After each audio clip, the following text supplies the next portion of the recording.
¿Qué onda, Sara? ¿Por qué traes esa cara? ¿Qué te pasó? Joshua, estoy molesta. Bueno, más que molesta, desconcertada, la verdad. ¿Por qué?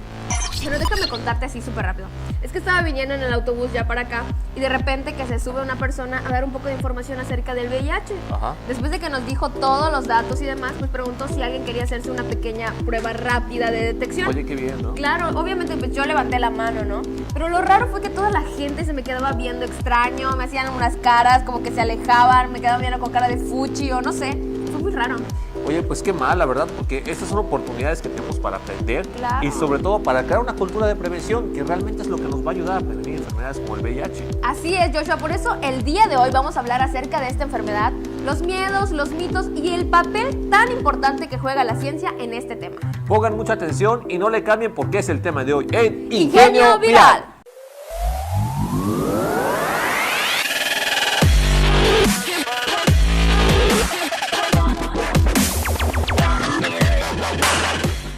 Amigos de Ingenio Viral, y para hablar ahora del tema del VIH, para seguirnos informando y sobre todo desmitificar todavía algunas dudas que existen, estamos con la doctora Ligia Vera.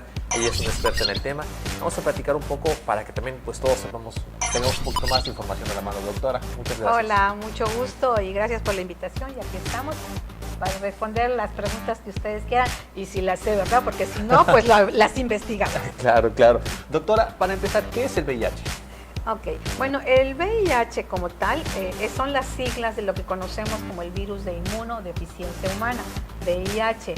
Por analogía, se dice VIH también a aquella persona que está infectada por el virus, esto es, que tiene el virus en el cuerpo, pero que no necesariamente está enferma, que es cuando entonces hablaríamos de lo que es el SIDA, ¿no? Que si ustedes recuerdan, cuando se empezó a hablar de este tema, todo el mundo decía SIDA, SIDA, SIDA, que es el síndrome de inmunodeficiencia adquirida. ¿Qué significa esto? Significa que el virus ha tenido toda la oportunidad de ir destruyendo el sistema inmune de las personas, porque ese es, dijéramos, su blanco, ¿no? Y al ir destruyendo los linfocitos CD4 y CD8, va a deteriorar el sistema inmunológico de la persona, y es cuando la persona empieza a presentar sintomatología diversa, que puede ser fiebre, que puede ser pérdida de peso, que puede ser diarreas prolongadas. Digo, porque no es lo prolongadas, ¿a qué le decimos prolongadas? No es lo mismo que yo coma algo que me hizo mal, ¿verdad? Y que cuando yo elimine ese alimento o lo que haya sido, ¿verdad?, la diarrea va a ceder en un plazo de 24, 48 horas. No, hablamos de diarreas que pueden durar una semana, 15 días, a veces más, porque son microorganismos que no son comunes. ¿Por qué? Porque el virus son microorganismos que aprovechan que el cuerpo no se puede defender. Es cuando hablamos del SIDA. Entonces, como vemos, hay una gran diferencia entre lo que es VIH, que es la persona que vive con el virus pero no está enferma y que la podemos ver, y si no sabemos que tiene VIH, nadie lo va a sospechar, como tú y yo que estamos ahora hablando aquí, y la persona que tiene SIDA y la persona que ya desarrolló la enfermedad como consecuencia del deterioro del sistema inmunológico. ¿Cuáles serían los medios de transmisión? Bueno, es muy importante considerar, y aquí hay que tener como mucha claridad, la Organización de las Naciones Unidas para el Trabajo Conjunto del VIH-Sida, o LUCIDA, como todos conocemos, es muy claro en decirnos cuáles son los mecanismos de transmisión. Estamos hablando de la vía sexual, principalmente, que es como ocurre en más del 95%, si es que no más, de las infecciones que van ocurriendo día con día. La vía sanguínea, que puede ser por una transfusión de sangre que tiene el virus, que esto afortunadamente en muchos países, incluido México, ya no lo estamos viendo, ¿verdad?, porque hay todo un control de la sangre y sus derivados, llámese plasma, llámese factores de coagulación. Entonces hay un control, esto ya no se ve en nuestro país, afortunadamente. Y dentro de la vía sanguínea también podemos incluir, por ejemplo, la drogadicción intravenosa, ¿no?, porque a través de las agujas es donde van a quedar gotas de sangre, que si se usa una misma jeringa para 2 o más personas, esto puede transmitir el virus. O bien, ¿verdad?, cuando estamos transfundiendo sangre, o en el caso de los accidentes ocupacionales, para el médico, la enfermera, el químico, que haciendo una fusión, una cirugía, poniendo una inyección, ¿verdad? Puede haber contaminación, ¿verdad? Por falta de cuidado la gran mayoría de las veces, otras no, las menos no así, pero esto también incluye lo sanguíneo. Y por último, lo que llamamos la vía vertical o perinatal, que es de aquellas mujeres infectadas por el virus de inmunodeficiencia humana que se embarazan y a través de la sangre el virus puede transmitirse al bebé, ¿no? Son las únicas 3 vías. Todo lo demás que uno pueda pensar por usar los platos, las cucharas, la ropa, el mismo baño, el celular, la computadora, de esas maneras es claro que no se puede transmitir el VIH. ¿Por qué? Porque para que el virus se transmita necesitamos 3 condiciones. 1, ¿ya? Que el virus esté presente. Entonces no necesariamente en todas las personas va a estar, pero la probabilidad está. 2, que haya una puerta de entrada, ¿no? O sea, si yo no tengo una herida, por ejemplo, los accidentes ocupacionales, ¿no? Yo estoy haciendo una cirugía, salta sangre o alguna cosa, pero si mis guantes están bien, no tengo alguna herida, es muy difícil o sea, no va a pasar nada, porque muchas veces se habla de contagio y el VIH no se contagia, el VIH se transmite o se adquiere. ¿Qué se contagia? Se contagia un catarro porque yo me sueno la nariz, no me la lavo y luego le doy la mano a otra persona, ¿no? Y entonces ella se va a llevar estos virus. Así ese es un contagio. Pero en el caso de VIH, si no hay relaciones sexuales, si no hay una condición sanguínea, llámese transfusión, una inyección, un trasplante o cualquiera de estas cosas, o en el caso de las mujeres que decíamos que ellas tienen que estar con el VIH para poderlo transmitir dentro de ciertas posibilidades a su bebé, no puede pasar. Entonces, usando la palabra correcta, una vez que se adquiere el VIH, ¿en cuánto tiempo se puede manifestar el síndrome o cómo se da este proceso? Porque, según tengo entendido, no es algo inmediato, sino puede transcurrir demasiado tiempo. Efectivamente, va a depender de muchas condiciones, ¿no? Puede depender de la agresividad del virus que la persona está adquiriendo, puede depender del sistema inmune de la persona, y esto puede llevar a que puedan pasar desde pocos días, generalmente cuando digo días estoy hablando de 2-3 meses, a varios años, a que la persona pueda manifestar la enfermedad. Por eso la importancia de las campañas de detección con las pruebas rápidas. ¿Por qué? Porque si nosotros detectamos la infección a tiempo, la persona puede llevar un seguimiento y en su momento dado iniciar en el momento más preciso, ¿ya?, el tratamiento, y esto le va a permitir no desarrollar la enfermedad y tener una larga sobrevida.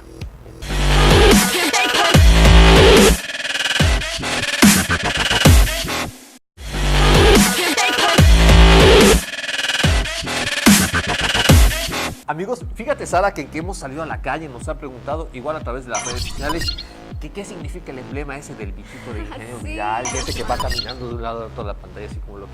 Sí, ese todo bonito que aparece, pero déjenme decirles que no es un marciano, no. Tampoco tiene nada que ver con Spider-Man, ni mucho menos con la nueva película de James Bond, Joshua. Ah, no, fíjate que se parece mucho. Sí, se parece, pero no es. Bueno, pero fuera de bromas, este bichito se llama T4 y es la mascota del programa. Pero, ¿tú quieres saber qué es y de dónde salió? Sí, Joshua, por favor, que nos cuenten. ¿Ustedes quieren saber? Bueno, pues sí, vamos a verlo en Rápido y Curioso, Sara. Vamos.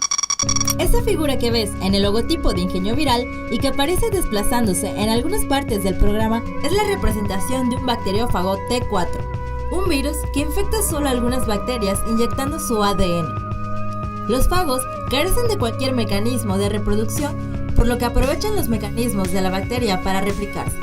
En 25 minutos son capaces de utilizar con éxito los mecanismos reproductores de la bacteria y la carga viral llena la célula hasta que la bacteria reviente, liberándose unas 100 nuevas copias del bacteriófago.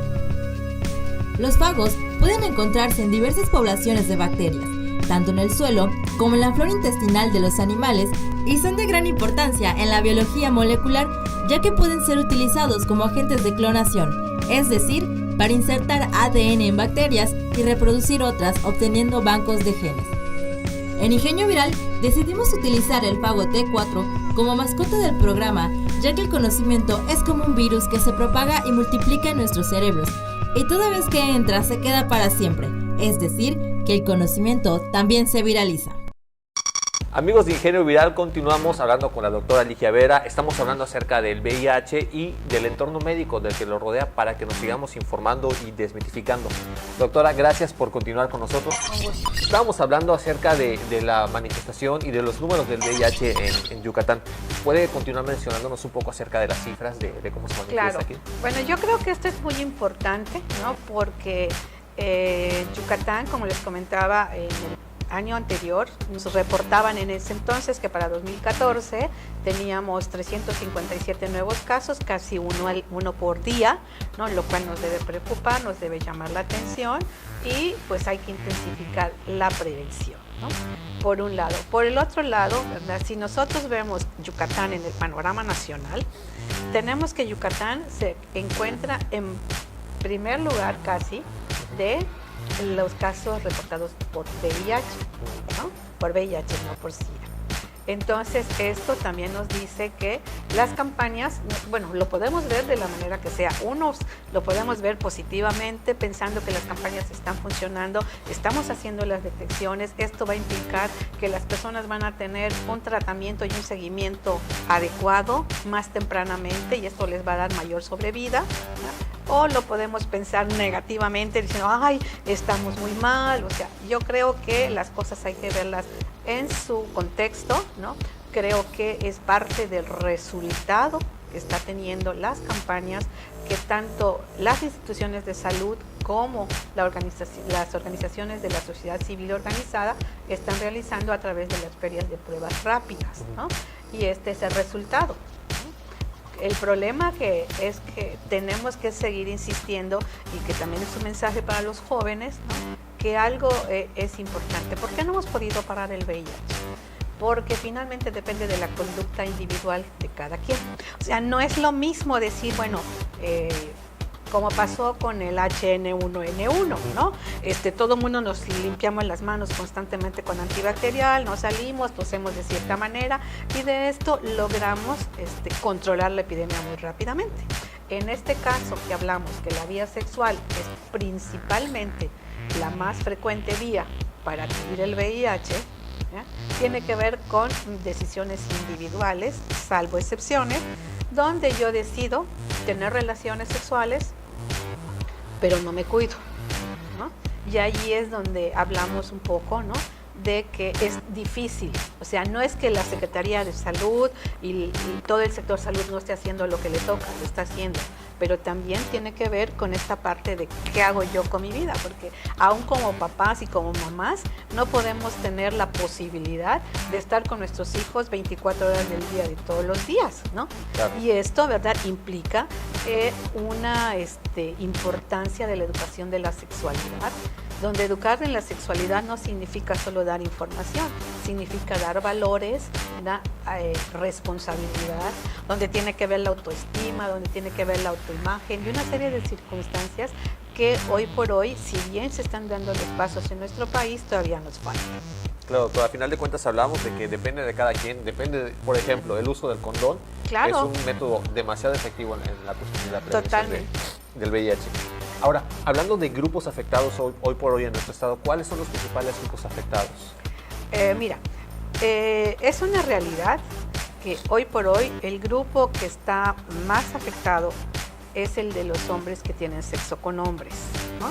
Lo que antes se llamaba homosexuales, que esto es importante entenderlo porque no necesariamente un hombre que tenga relaciones con otro hombre es un homosexual, a veces puede ser por circunstancias que ocurren en la vida, o puede ser una persona bisexual. El hecho es que hoy por hoy, desde el inicio de la epidemia en Yucatán, en el 83, al día de hoy, este grupo sigue siendo el más afectado. Bueno, sé que es una infección de transmisión sexual que ataca a los bueno, o sea, al tener relaciones sexuales se contagia. Bueno, también se puede contagiar por sangre, por alguna herida o algo así.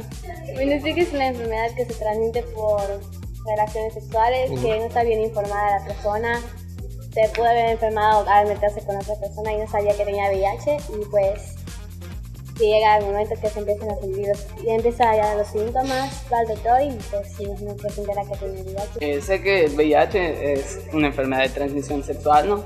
Y pues se contagia por tener relaciones sexuales sin protección o no estar bien informado sobre la enfermedad. También sé que por transfusión de sangre. Creo que ir al médico, capacitarse sobre esto para que no tengan ideas malas de lo que es y no piensen que es una monstruosidad. Pues que si tienen alguna duda, que respetan a sus papás, que lean en libros, que comenten, que vayan con el doctor para informarse.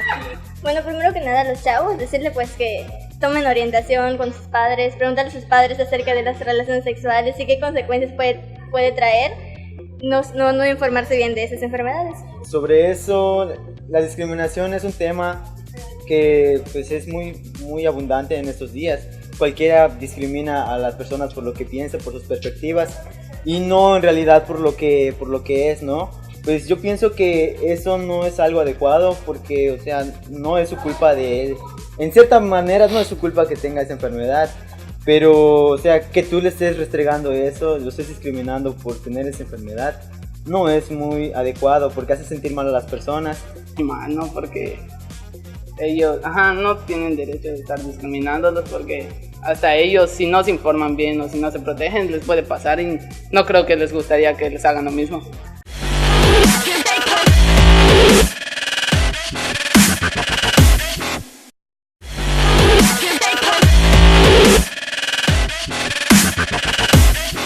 Amigos de Ingenio Viral, ya estamos de vuelta y la verdad, sabes que el tema del VIH tiene mucho de qué hablar, mucho de qué tratar.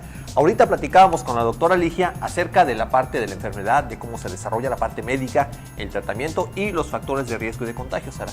Pero también tenemos que tener en cuenta el factor social, a qué se enfrenta un paciente. Exactamente, Joshua, porque lamentablemente aún en pleno siglo XXI, pues la sociedad aún sigue discriminando a ciertos grupos sociales precisamente y pues no sabemos a qué se enfrentan, qué es lo que viven, estos miedos, esos temores, todas estas cosas por lo que ellos pasan y creo que también es importante ponernos en sus zapatos, ¿o no? Definitivamente, y por eso platicamos con el psicólogo Jorge Francisco Gómez Prech, el cual nos cuenta un poquito más acerca del entorno social que vive un paciente seropositivo.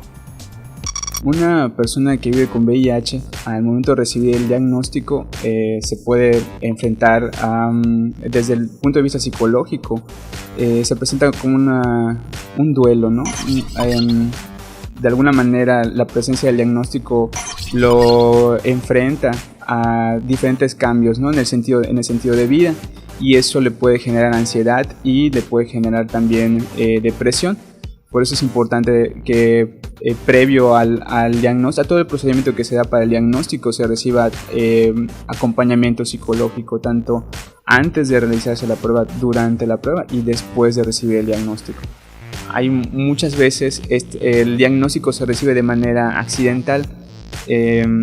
Una persona está teniendo como alguna molestia a nivel biológico y esta molestia ha sido como persistente y al momento de realizarse un estudio médico pues recibe como que el diagnóstico de manera accidental. En ese sentido representa como que todo un choque, ¿no? para la persona.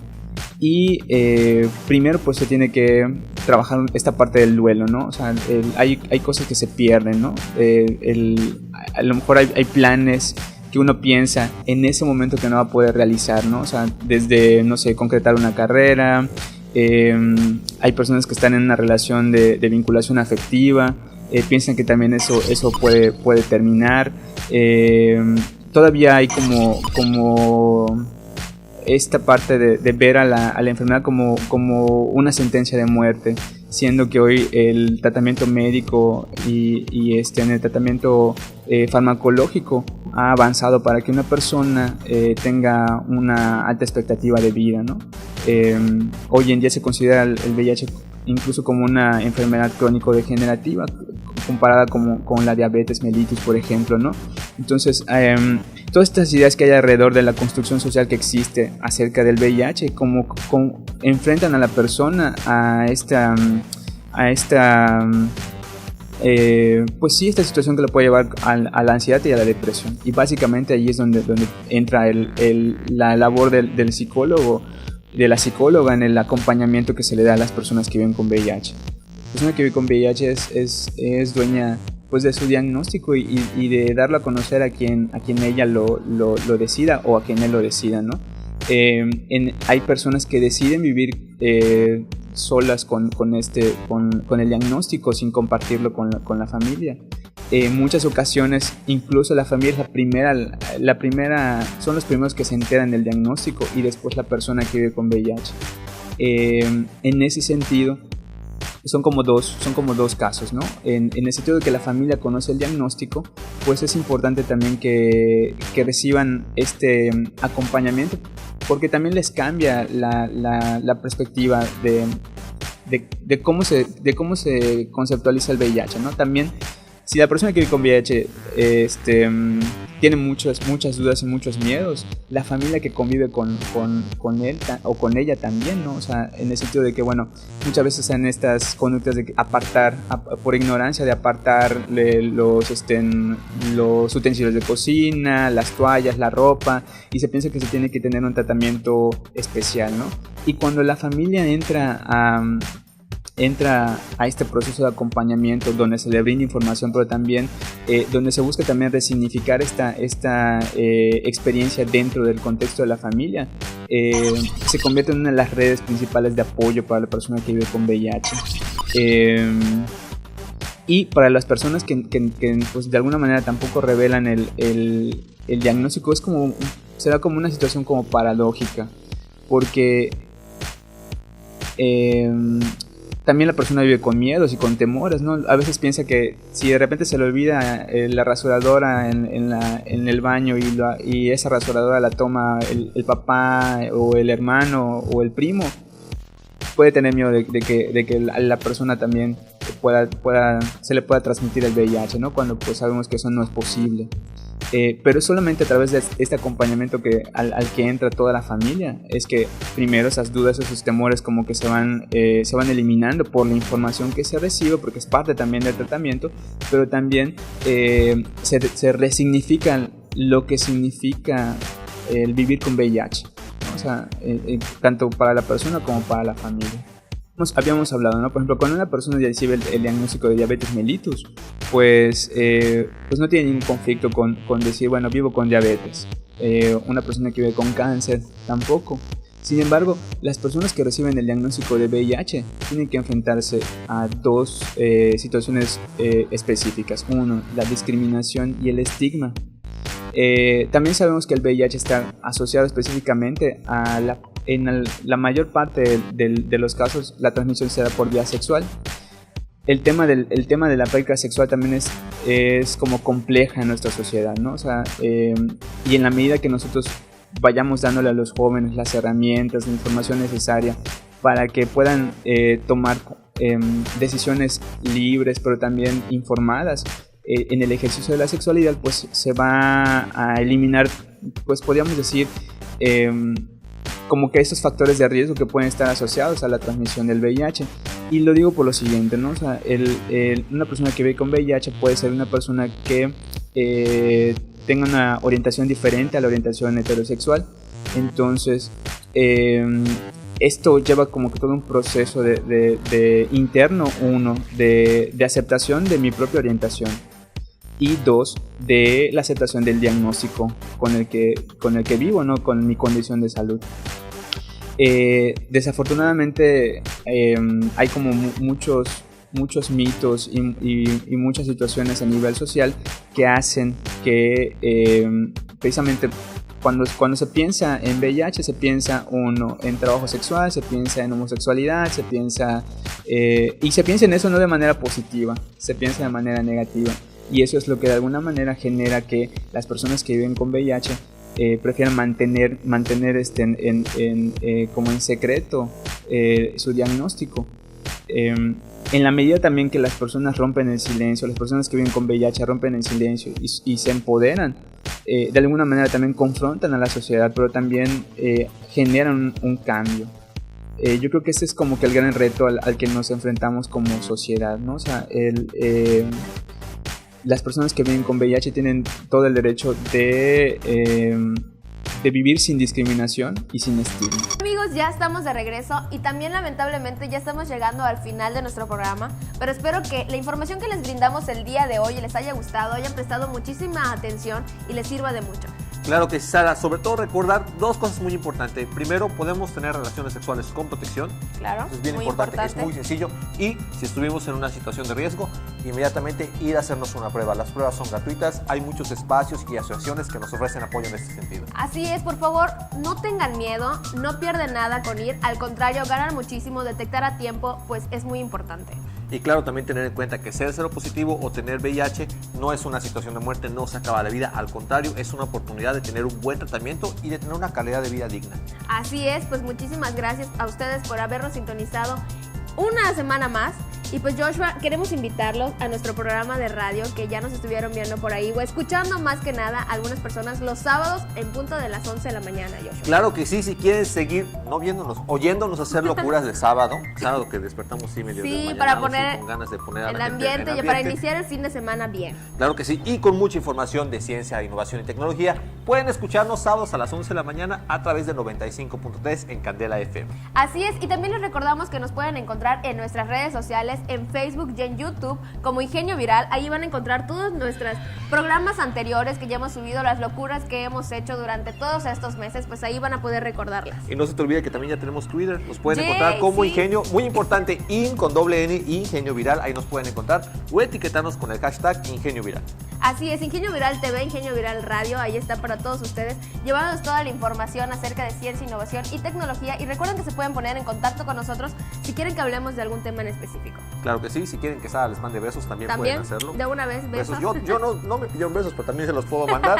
Y recuerden que tenemos una cita, ¿cuándo, Sara? Así es, todos los lunes en punto de las 5 de la tarde por Canal 13. Esto fue Ingenio Viral.